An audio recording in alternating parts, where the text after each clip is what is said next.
story that I'm about to share with you at first will sound humorous. You might chuckle and smile, but at the end of the story you'll realize that it's no laughing matter. Rabbi Yankel Galinsky, one of the great Magidim, one of the great storytellers in the history of the Jewish people over the last 100 years, told over a riveting story that took place 200 years ago. There were two Jews, friends, who served in the Prussian army. And their jobs were to stand guard. One would stand guard from the hours of 6 to 9, and the other would succeed his friend, and he would stand guard from the hours of 9 to 12. And one time, the second friend comes at 9 o'clock, and he looks for his friend, and he doesn't see him. He doesn't understand what happened. He looks around, and he hears some rustling in the bushes. He goes over to the bushes, and he says, "Is anybody there?" And his friend says, "Yeah, come close." He says, "Why are you hiding in the bushes?" He says, "Don't ask. I don't know if there was the enemy. I don't know if it was some pranksters. But a short while ago, there was a group of people that came.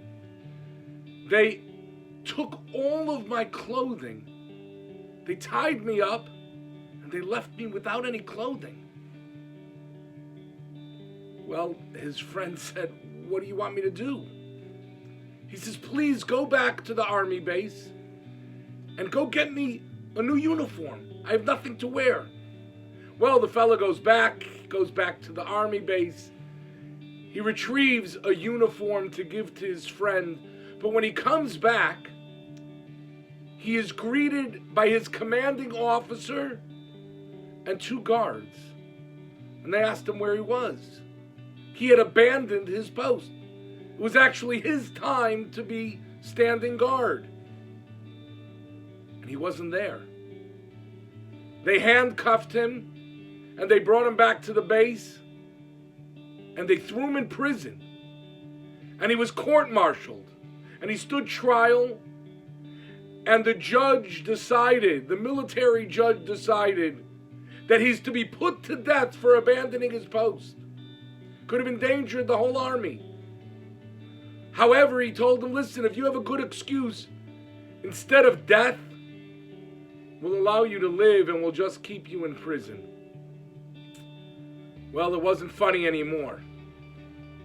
And this Jewish soldier sent a letter to his Rebbe, the great Aruch Laner.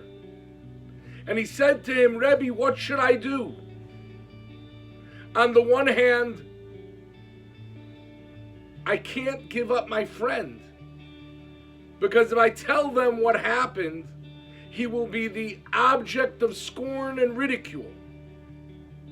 But if I don't give an excuse, they're going to put me to death. Do I have permission? What should I do? I don't understand. What should I do?" His Rebbe sent him back a letter. "You may absolutely not tell them the story." Why?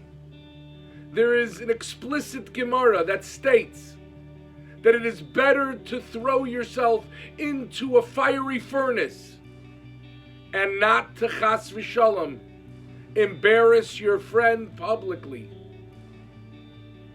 You know, we're coming upon the 3 weeks soon, a time when we're meant to work on Avas Yisrael. It is one thing to live by the creed of loving your fellow Jew, but we need to ask ourselves, are we willing to die for it too? That's what we need to strive for.